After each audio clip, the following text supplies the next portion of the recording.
तो शुरू करते हैं आज का सेशन, बिजनेस कम्युनिकेशन पार्ट 3, जहां पे कि हम आज एक सबसे important part of the communication techniques में जो मेरे को आज के डेट में लगता है जो कि इंपॉर्टेंट है हमारे लिए, दैट इज कॉल्ड TCR। मैं पिछले 2 सेशन से लगातार आपको ये वर्ड बार बार आपको इसलिए बता रहा हूं क्योंकि ये है ही इतना इंपॉर्टेंट। ठीक है, तो TCR जब किसी से बिल्ड करते हैं, TCR होता क्या है पहले समझ लेते हैं। TCR होता है ट्रस्ट, क्रेडिबिलिटी एंड रिस्पेक्ट। अब देखिए, हमारा जो बिजनेस है, डायरेक्ट सेलिंग का जो बिजनेस है, ओके, ये एक ही बहुत गहराई से एक ही चीज पे डिपेंड करता है, दैट इज ट्रस्ट। अगर आपस में आपका हो, आपका आपके डाउनलाइन के साथ हो, आपका आपके गेस्ट के साथ हो, आपका आपके अपलाइन के साथ हो, आपका फॉर दैट मैटर किसी के भी साथ हो, अगर आपका जो ट्रस्ट जो है अगर अच्छा नहीं है ना, वो सामने वाला आपके साथ कभी भी बिजनेस नहीं करना पसंद करेगा या बिजनेस करने का डिसीजन नहीं लेगा। क्योंकि आप सबको ये समझना चाहिए कि सामने वाला जो है वो आपको ज्वाइन करता है, कंपनी को, प्रोडक्ट को, बिजनेस प्लान को ज्वाइन नहीं करता। और हम लोग कभी ना कभी कहीं ना कहीं यही सोच में रहते हैं कि अगर कोई रिजेक्ट कर रहा है ना, तो बेसिकली वो नेगेटिव नहीं है, उसको भरोसा नहीं है आपके ऊपर उतना ज्यादा, इसलिए कहीं ना कहीं वो डिसीजन नहीं ले पा रहा है या नहीं ले रहा है। राइट, तो हमको अगर बिजनेस करना है किसी के साथ तो TCR मेंटेन करना बहुत ही ज्यादा जरूरी है। तो पहला TCR का पहला पॉइंट क्या है? ट्रस्ट, भरोसा। क्योंकि कोई मतलब है ना, कंपनी ज्वाइन नहीं करता, आपको ज्वाइन करता है, तो आपके ऊपर अगर भरोसा होगा तो आप जो बोलोगे वो करेगा। राइट, तो पहले तो ट्रस्ट डेवलप होना जरूरी है। दूसरी बात, आपकी क्रेडिबिलिटी सही होनी चाहिए। ओके, अब देखिए, बहुत लोगों के पुराने कांड होते हैं, तो उन्होंने पास्ट में इतने सारे कांड किए होते हैं कि सामने वाला है ना, उसके नजरों में आपकी क्रेडिबिलिटी थोड़ी सी डगमगाई सी होती है। तो इसलिए क्रेडिबिलिटी अगर आपकी मार्केट में थोड़ी सी कम है तो लोग आसानी से आप पे ट्रस्ट नहीं करेंगे और आपके साथ बिजनेस करना पसंद नहीं करेंगे। तो आपकी क्रेडिबिलिटी आपके पास्ट के एक्टिविटीज और एक्शंस के ऊपर डिपेंड करता है, और आपकी फ्यूचर की क्रेडिबिलिटी जो है वो आज के एक्टिविटी और एक्शंस के ऊपर डिपेंड करता है। तीसरा चीज, रिस्पेक्ट। अब देखिए, अगर हमारी क्रेडिबिलिटी गिरने टाइप अगर हम काम करते हैं तो रिस्पेक्ट भी उसी तरह घट जाता है। ठीक है, तो आप हमेशा याद रखिए कि TCR मेंटेन करना हमारी सबसे बड़ी प्रायोरिटी होनी चाहिए। अगर हम TCR अच्छे तरीके से मेंटेन करते हैं तो हम अपने बिजनेस को ग्रो भी कर सकते हैं, शुरू तो कर ही सकते हैं, ग्रो भी कर सकते हैं और उसको स्केल अप भी कर सकते हैं। राइट, तो TCR किस किस के साथ हमको मेंटेन करना है? आप लोगों की सर TCR मेंटेन करना तो है, लेकिन किस किस के साथ करना है? पहले गेस्ट के साथ TCR मेंटेन नहीं, उसके साथ तो बनाना पड़ेगा, क्योंकि गेस्ट जो है वो हम पे भरोसा करेगा तभी ज्वाइन करेगा। तो पहला कैटेगरी जो है TCR किसके साथ मेंटेन करना है? नंबर 1 इसके जो आपके गेस्ट हैं उनके साथ आपके TCR, वो ट्रस्ट, क्रेडिबिलिटी और रिस्पेक्ट आपको मेंटेन करना जरूरी है। दूसरा बहुत इंपॉर्टेंट है, मुझे लगता है गेस्ट से ज्यादा इंपॉर्टेंट डाउनलाइंस होते हैं, तो डाउनलाइंस के साथ TCR कैसे मेंटेन करना है, ओके, वो हम आज मैं सिखाऊंगा, और उनके साथ मेंटेन करना बहुत ज्यादा जरूरी है। तीसरा बहुत इंपॉर्टेंट है अपलाइंस के साथ, क्योंकि इनसे आप सीखोगे, इनसे आप लर्न करोगे। अगर आप जिससे सीख रहे हो उसके ऊपर ट्रस्ट नहीं है तो जो जिस सिखाएगा वो उसको सीखेगा नहीं। And fourth most important, unknowns के साथ, क्योंकि बहुत टाइम क्या होता है ना, हम अननोन गेस्ट के साथ मीट करते हैं, मे बी ऑनलाइन हो, ऑफलाइन हो, और हम क्या करते हैं ना, बहुत टाइम हम ये करते हैं, देखो ऐसे कोई सही गलत नहीं है ये चीज, लेकिन बहुत टाइम हम क्या करते हैं ना, अननोन लोगों को हम प्लान दिखा देते हैं। मतलब मिले और मैं हमने प्लान दिखा दिया वेस्ट चीज का। देखिए, अननोन लोगों को अगर डायरेक्टली प्लान दिखाओगे, देखिए कोई हार्ड एंड फास्ट रूल तो है नहीं, लेकिन अगर दिखाओगे तो मे बी चांसेस थोड़े से कम है उनके ज्वाइन करने के। अगर हम किसी अननोन के साथ मीट कर रहे हैं, बात कर रहे हैं, और हमने क्या किया ना, उनके साथ पहले TCR बिल्ड किया, फिर हमने उनको प्लान दिखाया या वेस्टेज के बारे में बताया, तो चांसेस कि वो हमको ट्रस्ट करेंगे और हमारे साथ बिजनेस शुरू करेंगे, उसके चांसेस बहुत बढ़ जाएंगे। राइट, तो मैं आप सबको ये सजेस्ट करना चाहूंगा कि पहले याद रखिए TCR बिल्ड एंड मेंटेन दोनों करना बहुत ज्यादा जरूरी है। और किस किस के साथ TCR मेंटेन करना है मैं आपको बताता हूं, सबके साथ TCR मेंटेन करना है। अगर आपको बिजनेस डेवलप करना है तो याद रखें, make friends before you need them. देखो ये बिजनेस की बात नहीं, ये जनरल ह्यूमन टेंडेंसी होना चाहिए। हम नॉर्मली करते क्या है ना, दोस्त हम तभी बनाते हैं जब उनकी जरूरत होती है। अरे मेरे बाप, अरे मतलब ऐसा फालतूगिरी मत करिए। आप क्या करिए ना, पहले आप दोस्त बनाइए। ओके, दोस्त बनाइए। अरे काम कब पड़ जाए किससे क्या पता। ठीक है, खाली वेस्टीज ज्वाइन कराने के लिए दोस्त बनाएंगे ऐसे थोड़ी ना कंपलसरी है। हम दोस्त तो कैसे भी बना सकते हैं, कभी भी बना सकते हैं। और मैं आपको कुछ ऐसी जबरदस्त चीजें आज आपको मैं बताऊंगा जहां पे कि आपके बहुत सारे ऐसे दुश्मन होंगे। अब देखो, उनसे दोस्ती आपको नहीं करनी है तो बात अलग है, लेकिन अगर उनसे दोस्ती करनी है, जो दुश्मन है आपको लगता है कि उनसे दोस्ती करनी है, आज मैं आपको कुछ चीजें सिखाऊंगा जिससे आपके दुश्मन रातों रात आपके दोस्त बन जाएंगे। ठीक है, और जो आपके दोस्त हैं वो आपके बहुत क्लोज बन जाएंगे। और अननोन वाले तो मतलब ऐसे ही आते रहेंगे हमारे पास। तो मैं आपको बताना चाहता हूं कि सबसे टीसीआर मेंटेन करना जरूरी है। इनफैक्ट अपने मम्मी पापा, आपके भाई बहन, मौसा मौसी, मामा बुआ, सबसे टीसीआर मेंटेन करना जरूरी है। और आज हम सीखेंगे कि टीसीआर कैसे मेंटेन करना है। ठीक है, अब आगे बढ़ते हैं कि टीसीआर मेंटेन करना है अननोन गेस्ट, क्योंकि ये सबसे इंपॉर्टेंट होता है हमारे बिजनेस में। देखिए हमारे बिजनेस में फायदा क्या है कि हमारे बिजनेस के लिए जो रॉ मटेरियल चाहिए, रॉ मटेरियल क्या होता है, हमारे गेस्ट। ठीक है, और हम क्योंकि हिंदुस्तान में रहते हैं, यहाँ पे रॉ मटेरियल की कमी नहीं है, मतलब हमारे पास गेस्ट की कमी नहीं है। आप बोलोगे सर मेरे तो 10 ही गेस्ट हैं और वो 10 गेस्ट खत्म हो जाते हैं, तो फिर आप बहुत लोगों के साथ क्या होता है ना, गेस्ट नहीं है, गेस्ट नहीं है, रोते रहते हैं, पागल होते हैं यार, क्यों गेस्ट क्यों नहीं है, गेस्ट है। और मैं आपको सच बताता हूँ, पूरा भारतवर्ष हमारा गेस्ट है। और सिर्फ इंडिया में नहीं, आजकल तो वेस्टिज मतलब फॉरेन कंट्रीज में बहुत अच्छे तरीके से फ्लरिश कर रहा है। तो जिन जिन कंट्रीज में वेस्टिज फ्लरिश कर रहा है, उन कंट्रीज के लोग हमारे गेस्ट है, राइट। और गेस्ट जो मैं आपको बताता हूँ ना, उनसे बहुत टाइम क्या होता है ना, हम हिचकिचाते हैं बात करने के लिए। पहले तो वो डर हटाइए, वो हिचकिचाहट हटाइए, नंबर वन। दूसरा चीज है, उनके साथ टीसीआर बिल्ड करना शुरू करिए। अगर कोई अननोन है, देखिए सोशल मीडिया पे अगर आप हैं तो उनके साथ टीसीआर बिल्ड करना बहुत ज्यादा जरूरी है, जो अननोन गेस्ट है। ठीक है, मैं यहाँ पे एक स्टैट्यूटरी वार्निंग देना चाहता हूँ आप सबको, जितने लड़कियां हैं, जितने हमारे लेडी लीडर्स हैं, वो थोड़ा सा समझदारी के साथ और ध्यान से पूरा सेफ्टी मेजर्स लेते हुए, ओके, आप लोगों से बात करें और प्रेफरेबली लड़कियों से बात करें। अब देखो, अब टिकटॉक तो रहा नहीं कि लड़के लड़कियां बन के आपसे बात करेंगे, वो बात अलग है, वो पुरानी पास्ट हो गई। अब लड़के जो है वो लड़के ही हैं, लड़कियां जो है वो लड़कियां ही हैं, और आप लड़कियों से बात करना प्रिफर करें। ठीक है, क्योंकि लड़के जो सोशल मीडिया पे होते हैं, मैं ये चीज लड़कियों को बोल रहा हूँ, राइट, जो लड़के होते हैं है ना, वो दूसरे ही माइंडसेट में होते हैं, उनका मकसद ही कुछ और होता है, राइट। तो थोड़ा सा है ना, मेजर करके है ना आपको चीजें करनी पड़ेंगी, जो लड़कियां हैं। और जो लड़के हैं वो तो खुले सांड बन जाए, ओके, कहीं पे भी किसी से भी बात करो, ओके। तो हम जब किसी अननोन इंसान से बात करते हैं, नॉर्मली हमारी टेंडेंसी क्या होती है कि हम अपने ही बारे में बोलते रहते हैं, राइट। जबकि अगर हम एक छोटा सा, एक बहुत बेसिक सा छोटा सा चीज इस्तेमाल करके अगर हम उनसे पहले टीसीआर बिल्ड कर दें, फिर हमारा बात करना और उसके बाद उनका ज्वाइनिंग कराना, परचेसिंग कराना बाएं हाथ का खेल होगा, राइट। सोशल मीडिया में जितने मिलियन लोग हैं ना, ओके, आप सबसे बड़े आराम से है ना आप ज्वाइनिंग करा सकते हो और उनकी परचेसिंग करा सकते हो, उनको अपने टीम में शामिल कर सकते हो। ठीक है, तो अननोन लोगों से बात क्या करना चाहिए, ये बहुत एक चीज है।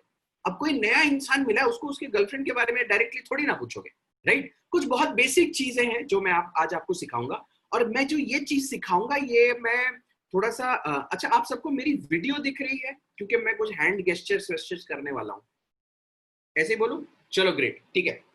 तो अननोन गेस्ट के साथ जब आप बात कर रहे हैं, ठीक है, तो यहाँ पे आप देखिए कुछ कुछ स्टेप्स लिखे हुए हैं, okay, there is a name plate with a house on the back. तो आप मेरे को अभी देखिए, मेरे वीडियो को देखिए, ओके। तो ये गेस्चर्स मैं आपको करूंगा और उसको आप बड़े ध्यान से देखिए जो मैं कर रहा हूं, ओके। तो ये सेंटेंसेस आपको याद रखने हैं, मैं जो बोलने वाला हूं, ओके। तो जैसे ही आप किसी से इंटरेक्ट करते हैं, तो क्या क्या चीजें बात करनी है, मैं कुछ गेस्चर्स बोलूंगा, आप थोड़ा सा ध्यान से देखिए, मेरे हाथों को देखिए, ओके। तो there is a name plate, there is a name plate with a house on the back, there is a name plate with a house on the back with a family inside. There is a nameplate with a house on the back, with a family inside, with a hand raised. with job written on it. There is an airplane without wings. There is an airplane without wings, bulb inside, with a bulb inside. ठीक है, ये मैंने आपको बोला, right? तो अभी क्या करेंगे कि इसको समझेंगे कि मैंने एक्चुअली बोला क्या. ये तो मैंने याद कराने के लिए आपको बोला. नेम प्लेट का मतलब क्या होता है? आपका नाम क्या है? What is your name? Name plate. Okay. With a house on the back, मतलब कहां से हो आप. With a house on the back का क्या मतलब है? कहां से हो आप. विद अ फैमिली इनसाइड, मतलब घर में कौन कौन है. Who all are there in the family. Okay. फिर नेक्स्ट क्या ना, hand raised with job written on it. Job written on it का मतलब क्या होता है? क्या काम करते हैं. What do you do. Okay. फिर उसके बाद क्या ना, there is a aeroplane. There is a aeroplane, मतलब कहां कहां गए हो आप, कहां कहां रहे हो या कहां कहां घूमे हो, राइट? ये चीज पूछनी है. उसके बाद क्या है ना, aeroplane without wings. Without wings का क्या मतलब होता है? मतलब एरोप्लेन एक्चुअली सपनों की उड़ान जो होती है ना. ओके. विदाउट विंग्स का क्या मतलब होता है? हॉबीज. विदाउट विंग्स मतलब हॉबीज. हॉबीज का क्या मतलब होता है? मतलब ये इसलिए बोलते हैं क्योंकि मतलब आपकी हॉबीज आपको पूरा दुनिया नहीं घुमा सकते. तो लोगों से जब बात कर रहे हो तो हॉबीज, और उसके बाद बल्ब इनसाइड, मतलब कैबिन, एयरप्लेन कैबिन के अंदर एक बल्ब लगा हुआ है. इसका मतलब क्या है? इसका मतलब क्या है ना, आपका गोल क्या है. गोल क्या है, ड्रीम क्या है. कैसे आप इसको ट्राई करिए. मैं 100% गारंटी के साथ बोल सकता हूं कि आप पर डे 3 से 4 नए लोगों से आप टीसीआर बिल्ड करना शुरू कर सकते हो. और जैसे आप टीसीआर बिल्ड करते हो 2-3 दिन के अंदर, 4 दिन के अंदर आप प्रेजेंटेशन भी उनको आप दे सकते हैं once you build your TCR. ठीक है, क्योंकि ये सब चीजें जब आप उनसे डिस्कस करोगे, वो अपने बारे में बताएंगे, तो उसके बीच में इन सब चीजों को बोलने के like with in those things they will be telling you many other things. Okay. वो बहुत सारी ऐसी चीजें बता देंगे, क्योंकि लोगों को बोलना पसंद है. उनको सुनने वाला चाहिए कोई. आप बन जाओ सुनने वाला और ये सारी चीजें उनसे बात करना शुरू कर दो, तो आपका प्रॉब्लम हो जाएगा सॉल्व. आपका टीसीआर हो जाएगा बिल्ड. उसके बाद आप बड़े आराम से किसी भी अननोन गेस्ट को प्लान दिखा सकते हो, और जब आप दिखाओगे उसका भरोसा आप पे रहेगा, राइट? और जब भरोसा रहेगा, आप बड़े आराम से उसकी ज्वाइनिंग करा के, उसके परचेजिंग करा के उसको अपने टीम में लेके आ सकते हो. अब आ जाते हैं एक और बहुत ही इंपॉर्टेंट चीज में, जिसमें है ना मुझे ऐसा लगता है कि हम बहुत टाइम है ना बहुत स्ट्रगल करते हैं इन चीजों में, राइट? तो अपने टीम में, अपने अपलाइन या अपने डाउनलाइन के साथ हम कैसे टीसीआर बिल्ड करें या मेंटेन करें. बहुत टाइम ऐसा होता है कि डाउनलाइन अपलाइन का कॉल नहीं उठा रहा, अपलाइन डाउनलाइन का कॉल नहीं उठा रहा, ये इस पे गुस्सा है, वो उस पे गुस्सा है, बैक बाइटिंग चल रहा है. ठीक है, तो ये सब चीजें चलते रहते हैं, जो कि टीम की सेहत के लिए बहुत ही खराब होता है. हमको क्या करना है ना, अपने टीम में ये इंश्योर करना है कि हम लोग बहुत जबरदस्त आपस में टीसीआर बिल्ड करके रखें. ठीक है, क्योंकि ये रिलेशनशिप का खेल है दोस्त. Direct selling is a game of relationship. आपस में हमारे संबंध जितने स्ट्रांग रहेंगे, हमारा टीम उतना स्ट्रांग रहेगा और हमारा टीम का रिजल्ट्स उतना जबरदस्त रहेगा. कोई यहाँ पे अगर कोई सीनियर लीडर बैठे हैं, वो अगर थोड़ा सा ऐसे बैठ के सोचे ना, कि आपके अगर 2-3-4-5 टीम्स हैं, तो आप देखोगे कि जिस टीम में आपका टीसीआर स्ट्रांग है, उसी टीम में आपको रिजल्ट मिल रहा है. और जहां पे आपका टीसीआर वीक है, वहां के आपके रिजल्ट्स अच्छे नहीं आ रहे हैं, वहां पे ज्वाइनिंग्स नए नहीं आ रहे हैं, वहां पे लोग ज्यादा काम नहीं कर रहे हैं, वहां पे पीवी ज्यादा नहीं आ रहे हैं. तो ये वो कारण बन जाता है, राइट? तो हमको क्या करना है कि टीसीआर बिल्ड करना जरूरी है. टीसीआर बिल्ड करने के बाद उसको मेंटेन करना जरूरी है अपने अपलाइन और डाउनलाइंस के साथ. ठीक है, तो क्या क्या चीजें हम कर सकते हैं टीसीआर को मेंटेन करने के लिए या उसको बिल्ड करने के लिए. पहला चीज जो हम कर सकते हैं, दैट इज एम्फैटिक लिसनिंग. तो लिसनिंग के ऊपर हमने कल 1 घंटा पूरा डिस्कस किया है, राइट? और याद रखिए, कभी भी डाउनलाइंस को कम मत समझिए. क्या पता आपका डाउनलाइन आपसे ज्यादा स्मार्ट है. ठीक है, तो ऐसा नहीं बोल रहा हूं कि जो वो बोल रहा है आपको एक्सेप्ट करना है, वो तो गलत है. लेकिन जो वो बोल रहा है, एटलीस्ट आपको बड़े ध्यान से सुनना पड़ेगा. आप अगर सुनने वाले लोगों में से नहीं हो, जैसे मैंने कल बोला था, तो आप यहाँ पे सक्सेसफुल नहीं बन सकते, राइट? तो आपको एम्फैटिक लिसनिंग करनी पड़ेगी अपने सारे डाउनलाइंस की. वो एक्चुअली प्रॉब्लम फेस क्या कर रहे हैं, वो एक्चुअली चाहते क्या है, उनका माइंडसेट एक्चुअली में है क्या, राइट? जब तक हम डायग्नोसिस नहीं करेंगे, दवाई नहीं दे सकते. तो डायग्नोसिस कैसे होता है ना, एम्फैटिक लिसनिंग के माध्यम से डायग्नोसिस होता है. ओके, तो सुनने का आदत डालिए हर किसी से। तो ये टीसीआर बिल्ड करने का पहला स्टेप कि listen to each and everyone very carefully, very very carefully. दूसरा चीज जो हमको करना पड़ता है टीसीआर बिल्ड करने के लिए, that is called tactical speaking. अब देखिए टैक्टिकल स्पीकिंग के ऊपर जो डिटेल में जो डिस्कशन होगा वो कल होगा, लेकिन एक ओवरऑल वे में अगर मैं ओवरऑल तरीके से अगर भी मैं आपको बताता हूँ उस चीज को, टैक्टिकल स्पीकिंग होता क्या है ना, सामने वाले को अपना मैसेज भी पहुंचा देना है और उसके साथ टीसीआर भी बिगाड़ना नहीं है, ट्रस्ट, क्रेडिबिलिटी और रेस्पेक्ट भी नहीं बिगड़ना चाहिए, और हम जो उसको बताना चाहते हैं वो बता भी देते हैं। That's called tactical speaking. और इसको थोड़ा सा अगर और थोड़ा कॉम्प्लिकेट भाषा में मैं अगर आपको बोलूं तो उसको बोलते हैं डिप्लोमेटिक स्पीकिंग। मतलब आप अपनी बातें बता भी देते हो और टीसीआर भी ब्रेक नहीं करते हो, राइट? तो आपको क्या करना पड़ेगा, अपने डाउनलाइंस और अपलाइंस के साथ टैक्टिकल स्पीकिंग करना पड़ेगा, ठीक है? और क्या चीजें करनी चाहिए आपको अगर टीसीआर अपने डाउनलाइंस और अपलाइन के साथ बिल्ड करना है?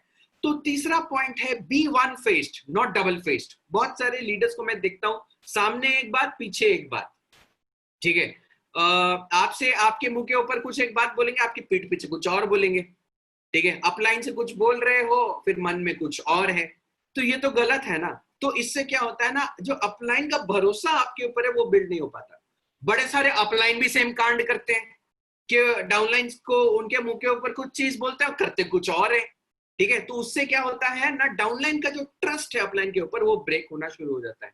और याद रखिए एक बार टीसीआर ब्रेक होना शुरू हो गया तो आपका टीम भी ऑटोमेटिकली ब्रेक होना शुरू होता है और आपकी टीम कुछ ही दिनों की मेहमान रह जाती है वेस्टीज में, राइट? चौथा पॉइंट क्या है, have genuine feelings for your downline success.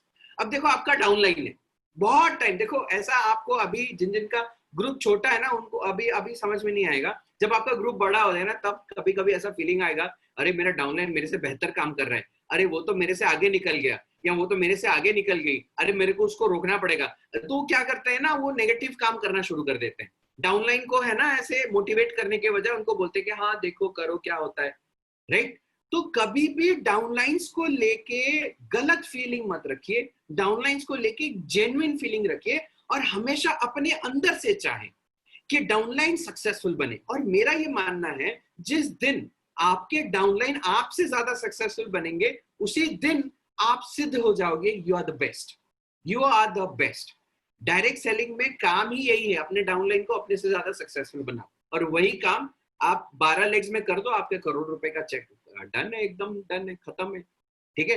तो एक जेन्युइनली भी होना चाहिए, ऐसे नहीं कि दिखावा टाइप, हाँ हाँ मेरे डाउनलाइन है, ये बहुत जबरदस्त लीडर है, मुंह के ऊपर बोल रहे, मन ही मन सोच रहे हो अरे यार इसको तो कुछ आता नहीं है, मैंने उसको बेसिक ट्रेनिंग दिया था, राइट? ऐसा नहीं करना है, ना ही डाउनलाइंस को लेके ना ही अपलाइन को लेके नेगेटिव फीलिंग्स नहीं रखनी है, क्योंकि वो फीलिंग्स जो होती है ना वो आपके चेहरे पे दिखती है और आपके एक्शंस में दिखता है, राइट? और अगर जेन्युइन नहीं है तो प्लास्टिक है, तो फिर आपका गेम ओवर। नेक्स्ट चीज क्या है, बी अ पेशेंट टीचर। बहुत सारे अपलाइन होते हैं ना, वो एक बार सिखाते हैं, 2 बार सिखाते हैं, 3 बार सिखाते हैं, चौथी बार बोलते हैं यार बाहर में जा यार, मेरे से नहीं होगा, तू जो करना है कर। ऐसा नहीं होना है।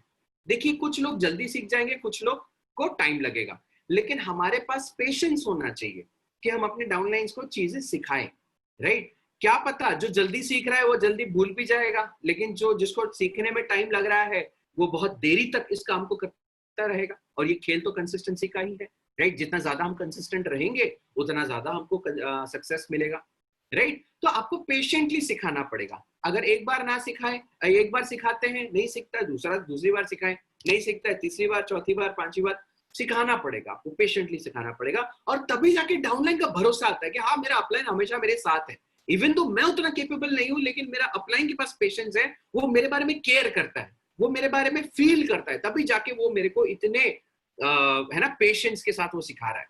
Next very important, very very important point जो है वो है fulfil promises and keep commitments and walk the talk. देखो भाई, आप अगर कोई कमिटमेंट देते हो कि हाँ मैं आपकी ट्रेनिंग करूंगा या आपकी गेस्ट का फॉलोअप लूंगा या आपका प्रेजेंटेशन दूंगा, देखो कमिटमेंट्स अगर आप ब्रेक करोगे या प्रोमिसेस अगर आप ब्रेक करोगे तो वहां पे ट्रस्ट ब्रेक होना बहुत ही ऑब्वियस है। और फिर हम बाद में कंप्लेन करते हैं कि हमारी डाउनलाइन हमारी बात नहीं सुनती। क्यों सुने भाई? तुमने कमिटमेंट दिया, पूरा नहीं किया, तुमने उसको प्रॉमिस किया था, पूरा नहीं किया, बोल कुछ और रहे हो कर कुछ और रहे हो, तो भरोसा कहां से आएगा भाई? तो भरोसा अगर आपकी डाउनलाइंस का आपको जनरेट करना है तो आपको वॉक द टॉक करना पड़ेगा, जो बोलना है वो करना पड़ेगा। या कमिटमेंट्स अगर देते हो, देखो या तो कमिटमेंट्स दो और पूरा करो, या तो कमिटमेंट्स ही मत दो, राइट। एक लीडर कौन होता है? एक लीडर वो होता है जो अपने कमिटमेंट्स को पूरा करता है, राइट। बाय हुक और कुछ भी हो जाए, कमिटमेंट दे दिया तो दे दिया, बस हो गया खत्म। तो उससे क्या होती है, आपकी विश्वसनीयता बढ़ती है मार्केट में, लोगों का भरोसा आपके ऊपर बढ़ता है, राइट। और वो आप पे ट्रस्ट करते हैं और वही करते हैं जो आप बोलते हो। नहीं तो आपके डाउनलाइन जिंदगी भर यही है ना, जो आप कुछ बोलोगे करेंगे कुछ और, जो उनको मन है, जो उनको पसंद है, राइट। नेक्स्ट क्या है? Use inclusive language. Inclusive language का मतलब क्या होता है? कभी भी तुम जाके ये करो, तुम जाके वो करो, तुम इसको ठीक करो, तुम उसको ठीक करो मत बोलिएगा, हमेशा हम का इस्तेमाल करिए, because that is a very comforting thing for your downline. It is going to be a very comforting thing कि हम प्रेजेंटेशन देंगे, हम फॉलो अप लेंगे, हम अपने आप को डेवलप करेंगे। देखो बोल आप रहे हो तुम, लेकिन आप उसको रिप्लेस कर दो हमसे, तो सामने वाले को ज्यादा अच्छा सुनाई देता है, उसको ज्यादा अच्छा फील होगा। Okay, always use the word हम, नेवर यूज है ना you, always use we, right. Next क्या है? Refrain from mood swings. ओए ये एक बहुत ही खतरनाक पॉइंट है। मैंने बहुत टाइम देखा है बहुत सारे हमारे लीडर्स को, ठीक है, उनके मूड के हिसाब से वो काम करते हैं। उनको मूड है काम करने का, तो वो ये एक्सपेक्ट करते हैं उनके सारे डाउनलाइन उनके सामने ऐसे है ना, पूरा महासेना की तरह तैयार रहे, ठीक है। बहुत टाइम क्या होता है ना, उनको मूड नहीं होता, उनके डाउनलाइन को मूड होता है, राइट। तो डाउनलाइन काम करने निकली है और बाबूजी को मूड नहीं है, तो होगा क्या? ना डाउनलाइन काम कर रही है और इनको मूड नहीं है, घर में बैठे हैं, तो होगा क्या? होगा ये कि डाउनलाइन देखेगा कि यार नालायक निकम्मा मेरा अपलाइन है, कुछ काम नहीं करता, राइट। तो जब बाबूजी को मूड आएगा ना काम करने का, तब क्या होगा? तब उनकी डाउनलाइन का मूड नहीं होता है और फिर रोते हैं, बोलते कि सर मेरी डाउनलाइन तो काम नहीं करती। मैं उनको बोलता हूँ भैया जब आपका मूड नहीं था और डाउनलाइन का मूड था, तब आप कहाँ थे? मेरा कॉल तो आपने उठाया नहीं था। क्यों नहीं उठाया? नहीं सर मूड थी ना, मूड न थी ना, मेरा मूड नहीं था। ठीक है कोई बात नहीं, अब जैसी करनी वैसी भरनी। देखो डायरेक्ट सेलिंग में एक चीज मैंने देखा है, मैं आपको ऑनेस्टली बताता हूँ, सारा हिसाब किताब चलता है। आप अगर कुछ अच्छा करोगे, आपके डाउनलाइन धड़ाधड़ अच्छा काम करना शुरू कर देंगे। आप अगर कुछ नौटंकी करोगे ना, आप अगर नौटंकी बाज हो और नौटंकी कर रहे हो, तो आपके डाउनलाइन महा नौटंकी बाज निकलेंगे, ठीक है। ये दिस इन इन है ना western culture, it's called Karma, ठीक है। इसको कर्मा बोलते हैं, कर्म। आपके कर्म आपके पास लौट के आएंगे और पूरे हिसाब किताब के साथ आते हैं दोस्त, ठीक है। और मैंने अपने साथ भी देखा है, मैंने जब जब अच्छा काम किया मेरे को अच्छे अच्छे लीडर्स मिले, मैंने जब जब कांड किया है मेरे को कांड वाले लीडर्स मिले, और उसका है ना मतलब हर्जाना मेरे को भरना पड़ा है, राइट। तो बेटर क्या होता है? रिफ्रेन फ्रॉम मूड स्विंग्स, है ना। अपने दिमाग को थोड़ा स्थिर रखो, स्थिर रख के कंसिस्टेंटली करो, आपको बहुत अच्छा रहेगा, ठीक है। नेक्स्ट क्या है? No gossips. देखो ये बहुत खतरनाक चीज है, मैं आपको बता रहा हूं।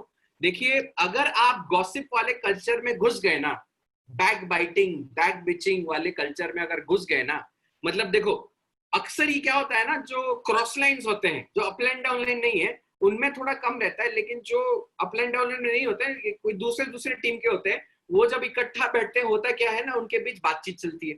और बातचीत नॉर्मली क्या होती है? नेगेटिव होती है। किस बात की होती है ना? मेरा अपलाइन ऐसे है, तेरा अपलाइन भी वैसे ही होगा। वो ये बोलता है अच्छा तेरा अपलाइन भी ऐसे ही करता है, अरे मेरा अपलाइन भी ऐसे ही करता है, अरे दोनों निकम्मे, राइट। तो होता क्या है ना, दोनों के दोनों आए, गॉसिप किए और दोनों के दोनों नेगेटिव होके अपना फ्यूचर तहस नहस करके निकल गए, ठीक है। नो गॉसिपिंग, क्योंकि गॉसिप करोगे तो अब देखो मैंने एक और चीज भी नोटिस किया है, इस पॉइंट पे मैं आपको बताना चाहूंगा कि सपोज आप किसी के सामने किसी दूसरे की बुराई करते हो, ठीक है, तो याद रखना कि वो जो जिससे आपने बुराई किया ना, ठीक है, वो मन ही मन क्या फील कर रहा होगा पता है? कि जब मैं नहीं होता हूं ना, मेरे बारे में भी ये दूसरों को ऐसे ही बोल रहा होगा नेगेटिव, राइट। तो गॉसिप से है ना सबसे ज्यादा डैमेज होता है। और मैं आप सबसे ये रिक्वेस्ट करूंगा कि आने वाले वक्त में जब आप सबकी टीम बहुत बड़ी बड़ी हो जाएगी, तो देखिए गॉसिप कल्चर मत डेवलप करिएगा अपनी टीम में, बहुत ही हानिकारक है, ठीक है। जिसने अच्छा किया तारीफ करो, जिसने अच्छा नहीं किया तो उसके बारे में है ना उसकी कमियां उसकी गलतियां निकालने का आपको कोई हक नहीं, क्योंकि जो कांच के घर में रहते हैं वो बेसमेंट में कपड़े बदलते हैं, सॉरी, जो कांच के घर में रहते हैं वो दूसरों के घरों पर पत्थर नहीं मारते, राइट। तो हमको दूसरों के घरों में पत्थर नहीं मारना है, क्योंकि हम भी कांच के घर में रह रहे हैं, हमसे भी गलतियां होती है। ओके, आज अगर हम किसी दूसरे के बारे में गलत बोल रहे हैं तो कोई दूसरा हमारे नाम पे गलत बोलेगा, तब आप कुछ बोल नहीं सकते हो, क्योंकि आपने मोरलिटी लूज कर दी है, राइट। नेक्स्ट, टीसीआर बिल्ड करने का सबसे जबरदस्त चीज क्या होता है ना, शेयरिंग द ग्लोरी। अब देखो, मेरा ये मानना है कि क्रेडिट लेने वालों की कतार जो होती है बहुत लंबी होती है, बहुत ज्यादा लोग, जो क्रेडिट जब लेना होता है ना, मतलब क्रेडिट लेना कि हाँ मैंने किया मैंने किया मैंने किया, ठीक है, ये बहुत लोग होते हैं जिनका आदत होता है क्रेडिट लेना, और ये बाय डिफॉल्ट ह्यूमन टेंडेंसी है, राइट। और जब मिस्टेक्स होता है तो उसका ब्लेम लेने के लिए कोई नहीं होता, मतलब रेस्पॉन्सिबिलिटी लेने वाले लोग बहुत कम होते हैं और क्रेडिट लेने वाले लोग बहुत ज्यादा होते हैं। तो देखो, आपको भीड़ में रहना है या यूनिक बनना है? ऑब्वियस सी बात, तो आप आंसर दोगे सर हमको यूनिक बनना है। तो यूनिक बनना है तो भीड़ में कभी मत रहो। भीड़ में कौन लोग रहते हैं? जो क्रेडिट लेते हैं, ठीक है। Always share the glory. और मैं तो ये मानता हूं, आप है ना इंडिया टीम के सबसे बेहतरीन कैप्टन में गिने जाते हैं मिस्टर MS धोनी, महेंद्र सिंह धोनी। उनके ऊपर मूवी बनी है, हम सब ने देखा होगा, आपको याद होगा। आप अगर ध्यान से नोटिस करोगे कि जब जब इंडिया जीतती है ना, ठीक है, वो अपने वाइस कैप्टन या अपने टीम वालों को भेज देती है, प्रेस कॉन्फ्रेंस के लिए वो भेज देते हैं। और जब टीम हारती है, रिस्पॉन्सिबिलिटी लेने के लिए खुद प्रेस कॉन्फ्रेंस में आती है। That is true sign of leadership. और आप ग्लोरी शेयर करने में हमेशा आगे रहिए। और कभी आपने एक और भी चीज देखा होगा, I don't know if you have noticed और नॉट, तो जब इंडिया वर्ल्ड कप जीती, Mahendra Singh Dhoni was not holding the cup, his players were holding the cup, right. He was standing at the side, वो साइड में खड़े थे। That's leadership. और इसी से आपके ऊपर एज अ लीडर लोगों का टीसीआर बिल्ड होता है। और आप अगर अच्छे तरीके से टीसीआर बिल्ड करते हो अपने टीम के साथ, तो आप एक बहुत बड़ी टीम बना पाओगे। अभी आप लोग सब, ऑलमोस्ट सभी का यही सिचुएशन है कि आप जितना काम करते हो उतना ही हो रहा है, उससे ज्यादा नहीं हो रहा है। Is it so? Obviously yes. लेकिन एक वक्त आप देखना चाहते हो पैसिव इनकम। पैसिव इनकम होता क्या है? पैसिव इनकम ये होता है कि आप जो करते हो तो होता ही है, जो नहीं करते हो वो भी हो जाता है, मतलब आपकी टीम कर लेती है। और अगर आपको बिलियनर बनना है, अगर आपको करोड़पति बनना है, तो याद रखिए, करोड़पति जो बनता है वो कभी अकेले काम करके करोड़पति नहीं बनता है। 80% काम जो है उसका टीम करता है और 20% काम वो खुद करता है, तभी जाके वो करोड़पति बन पाएगा, नहीं तो वो है वही हजारों में ही इनकम करेगा, राइट। तो in order to inspire your team, you have to be a great leader and people should trust you. Leader पे अगर लोग ट्रस्ट नहीं करेंगे, उसको कभी फॉलो नहीं करेंगे। तो अगर हमको एक ट्रस्टवर्दी लीडर बनना है, तो हमको अपने टीम के साथ टीसीआर बिल्ड करना पड़ेगा। और जैसा राजा वैसा प्रजा। तो आप जो अच्छा टीसीआर ऊपर अपने टॉप लीडर्स से बिल्ड करोगे, वो वैसे ही नीचे अपने टीम के साथ टीसीआर बिल्ड करेंगे। तो आपको इस चीज का ध्यान देना है और टीसीआर बिल्ड करना है, अपने टीम में मेंटेन करना है। अब आ जाते हैं थैंक यू पे। तो आज का टीसीआर का सेशन जो था इतना ही था, और अभी हम कुछ क्वेश्चंस लेंगे। Let's start taking questions now.